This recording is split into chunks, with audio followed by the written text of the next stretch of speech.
ద్వాదశ జ్యోతిర్లింగ స్తోత్రము.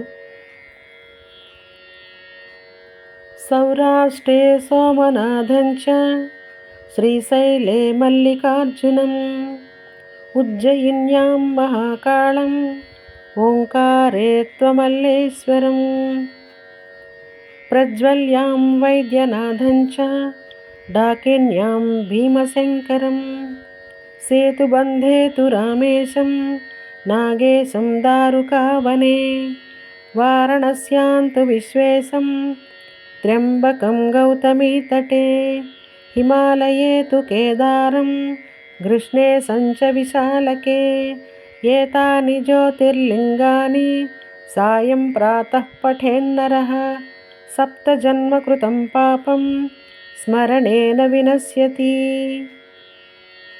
ఈ ద్వాదశ జ్యోతిర్లింగ స్తోత్రాన్ని ఉదయము సాయంత్రం కూడా పఠించుకోవాలి.